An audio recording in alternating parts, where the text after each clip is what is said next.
E ao meu lado, no Seminário de Iluminação Pública, o doutor em Direito Tributário, Alexandre Alckmin, que falou sobre fontes de custeio da iluminação pública. Alexandre, ao assumir esses ativos, os municípios, a maior preocupação deles é como custear o serviço, porque o custo vai ficar para eles. Em relação a esse custeio, como é que fica a partir deles assumindo os ativos? Na verdade, a solução já foi dada pela Constituição desde 2002, quando foi alterado o artigo 149 com a inclusão da possibilidade de cobrança da chamada contribuição para custeio da iluminação pública.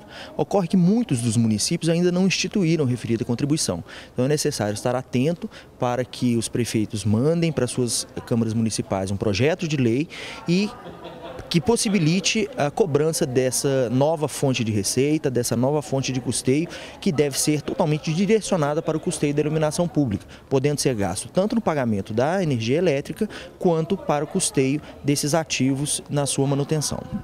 Nesse processo, os municípios que ainda não instituíram essa contribuição vão precisar elaborar um projeto de lei e contar com as câmaras municipais para isso.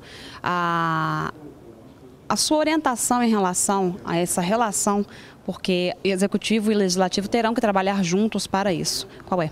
É uma orientação de conscientização. É necessário que o Poder Legislativo esteja consciente da necessidade de cobrança, instituição e cobrança desse tipo de contribuição, sob pena dessa nova despesa, esse novo custo, ter que sair do cofre municipal, deixando de ser aplicado, por consequência, em outras áreas de atendimento direto à população. A iluminação pública, ela é um serviço de enorme importância para o cidadão, para a segurança do cidadão, que passa a ter ruas iluminadas durante a noite.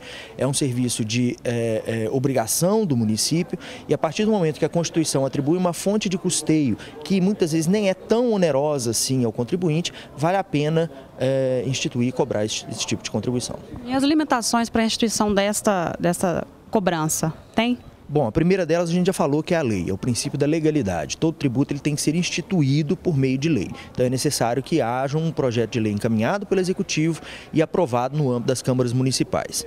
É necessário ainda observar o chamado princípio da anterioridade, pelo que, uma vez criado o tributo em determinado ano, ele só pode ser cobrado a partir do ano seguinte. Então, se criar a contribuição agora, no ano de 2014, ela só poderá ser cobrada a partir de 2015. Existe ainda o chamado princípio da reserva nonagesimal, pelo que nenhum tributo pode ser cobrado no prazo mínimo de 90 dias antes da sua criação. Então, para aquelas câmaras municipais que somente aprovarem esses projetos de lei de criação da CIP nos meses de outubro, novembro e dezembro, deverá ser observada a cobrança no ano de 2015, resguardado um prazo mínimo de 90 dias da edição da lei que instituiu essa contribuição. Entendi. E a preocupação que a gente percebeu de muitos municípios é se ainda instaurada essa contribuição de iluminação pública, disso não ser suficiente. Você, que é especialista na área tributária, eles precisariam fazer um estudo de viabilidade para instituir o valor? Como que eles deveriam proceder nesse caso? Bom, as fontes tributárias dos municípios, elas estão consignadas na Constituição e são fontes limitadas, né? O município ele só pode instituir aqueles impostos, taxas e contribuições previstas na Constituição. Especificamente com relação à iluminação pública, deferiu-se ao município a possibilidade de instituição da CECIP.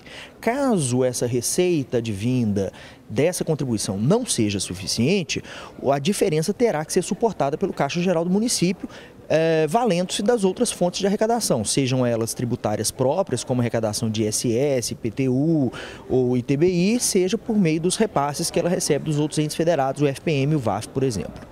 Uma reorganização da gestão dele. Sim, isso tudo tem que estar devidamente quantificado na lei de diretrizes orçamentárias. O impacto da manutenção desse custo deve constar dos estudos lá da lei de diretrizes orçamentárias, informando dessa forma uma lei orçamentária que seja viável e suficiente para fazer face a essas despesas. Ok, Alexandre, muito obrigada. Às ordens. Eu conversei com Alexandre Alckmin, doutor em Direito Tributário, que falou sobre as fontes de custeio da iluminação pública.